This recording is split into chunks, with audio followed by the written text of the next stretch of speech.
The most obsolete idea is go to school, get a job, work hard, save money, get out of debt, and invest for the long term in the stock market. See, why would you save money when they're printing trillions of dollars? The gap between the 1% and 99% is massive. You see, it's not just money. You have to step back and look at the bigger picture. So what do you do? In every one of us is a poor person. There's still a poor person inside me. There's also a middle class person, and the middle class persons want security. They want that steady paycheck. And there's a rich person. And they're all inside of us, except that it's not taught. You're taught to go to school, get a job, and get a paycheck. You're not taught to how to get rich. If you read Rich Dad, Poor Dad, my rich dad refused to pay me. He said the paycheck was one of the most damaging things you could take in your life. He says the moment you take a paycheck, you're an employee, and that's the mindset. So my rich dad never paid me. It drove my poor dad, government employee, nuts. You gotta pay people, you gotta pay people. And Rich Dad was not saying that the paycheck was bad. He says you didn't want to be a slave to money. So as an entrepreneur, if Rich Dad folded, I just started another company. I don't need a paycheck. I don't need anybody to take care of me. If my government doesn't like me, I move to another country because they need entrepreneurs there. So the entrepreneur is not so much the business. The entrepreneur is really the mindset and the skill sets and the different set of rules. You see, small business does not operate in the same rules as big business. Entrepreneur is a mindset first, a skill set, and rules. And depending upon whether you're an employee or a small business, the rules are different. The mindsets are different. The skill sets are different. If you could say one thing to somebody who's never been an entrepreneur and they're thinking about making the leap of faith into becoming an entrepreneur, what could you tell them? Well, I'll just tell them the same thing that happened to me. My last paycheck, I still remember it clearly. It was one of the worst and the best days of my life. And I was in Puerto Rico. I was working for Xerox, and my boss gave me it wasn't a paycheck, it was a bonus check. I think it was about $30,000 taxable. It's the only problem with that. So I got this check and I went, holy mackerel. So I was excited, but I was also disturbed. And so this other guy comes up to me, his name was John, and John says to me, he says, you're gonna be back. I said, why? He says, because you're gonna fail. I looked at him and said, look, few expletive words, because that's what he did. He left Xerox, failed, and he came back. And I said, look,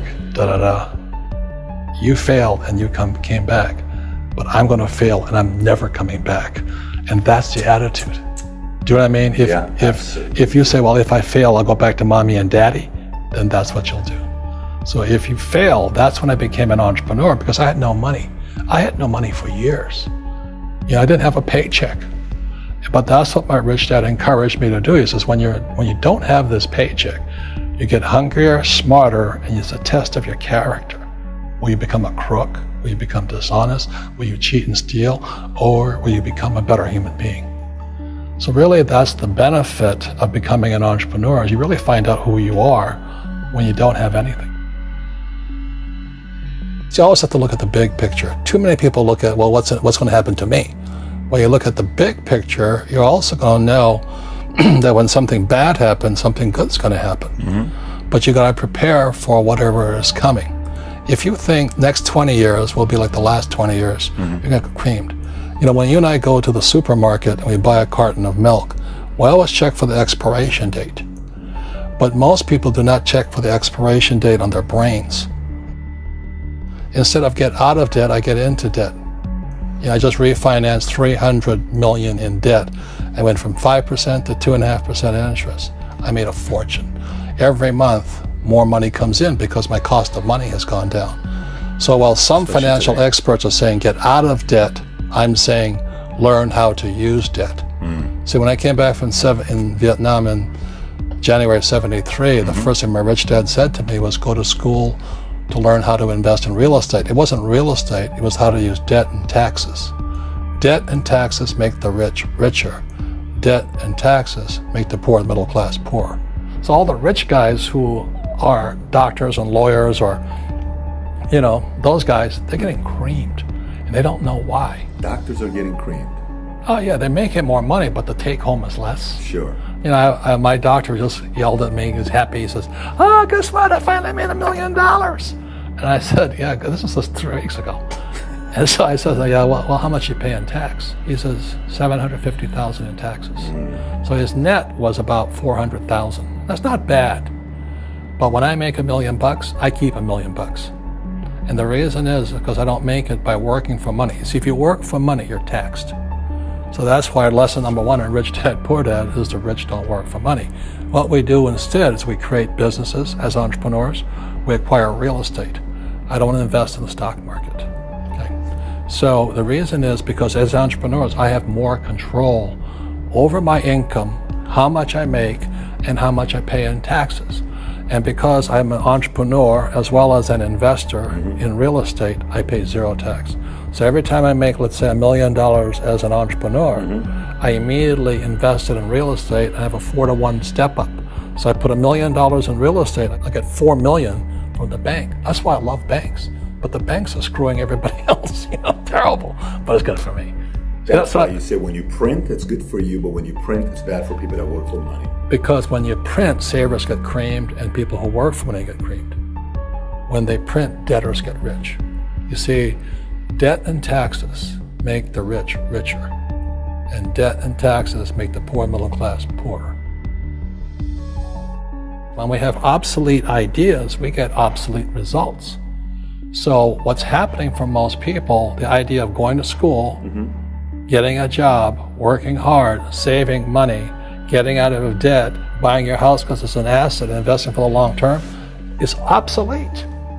The world has changed. The world changed in 1971 when President Nixon took us off the gold standard and money became debt. What if we get rid of school? Then what would happen? Would it be better if we had no educational system at all? No, I'm saying education is more important before. It's just obsolete. There's Moore's Law which states information doubles every 18 months. In other words, everything's obsolete 18 months. So, and this is just a recent phenomenon. So when you come out of school, you're already obsolete. And that's why I'm the old guy, I meet my friends who went to Harvard. I went to Harvard. I said, yeah, that was how long, 50 years ago? Today, the banks are charging you interest to save money. In other words, banks don't want your money because they printed too much of it. And that's why there's this bubbles in stocks and bubbles in real estate and all this. People are dumping the cash because, as I said in here, savers are losers and cash is trash. And yet people are, well, I want a high-paying job. Well, that's an obsolete idea. Get out of debt is an obsolete idea. You should learn how to get into debt, how to use debt to get rich, and they'll never teach you about taxes. The reason the 1% is way up here and the 99% are going this way is because when you print money, 2 things happen: inflation and taxes. It's crushing them. And any entrepreneur thinks, I'm just going to make money, I'm going to start a business and make a lot of money because of what we talk about. They really have got to smell the roses, man. That's not what the real entrepreneurs are doing. Most entrepreneurs, there's 28 million small business owners in America. 24 million are what are one-person entrepreneurs. They're called non-employee entrepreneurs. So and that's what happens is when people don't really understand what an entrepreneur does. So most big people are self-employed, but they're not really entrepreneurs. The self-employed pay the highest taxes of all, and nobody tells them that. Yeah, it's also called the entrepreneurial spirit, but what we were actually talking about was there's no such thing as a bad economy. There's external, you and I, we all have an external economy, but we also have an internal economy, and the willpower is to change our internal economy. So for me, I can see the good and I can see the bad. I don't really give a damn because I'm going to be rich anyway. But a poor person with a poor personal economy, all they're going to see is a bad economy because they don't know how to make money in any economy. And a middle class person, they have a middle class economy. What they want is a nice house and a steady paycheck and the job and the car. And so when you take their job away, to them, that's disaster. Well, since an entrepreneur doesn't have a job anyway, it's no big deal. So all I'm saying to people, and it's what Bucky Fuller taught me, There's always two sides, you know what I mean? Unity is plural, at minimum two. So if you think the economy is bad, it's because your economy is bad. If you think that steady, employment is important, then you'll see an economy without jobs. Your economy versus the external economy. What you control versus what you can't control. I can control. Yeah, it's called an internal focus versus an external focus. So the real entrepreneur has an internal focus. That if they fall down, they say, "Oh, this is good, because I'm going to go up higher." The average person will fall down and say, "Oh, I'm going to take some Prozac," or somebody has a mistake. So, "Oh, the mistakes don't matter." Well, mistakes matter. It means you didn't know something. But a real entrepreneur, whether they fall down, they always can go up. They can stand back up and go higher. And no matter what happens to them, they get stronger and better and smarter and happier. But a person with a weak internal mindset is that they're so afraid of what happens, it generally happens. Like, people who are afraid of losing their jobs, they generally lose their jobs. You know what I mean? Yeah, so everything comes through you. Yeah, so the entrepreneur first job is to control inside here, not outside there. The moment you take that paycheck, you're an employee. You've got to be stronger than that.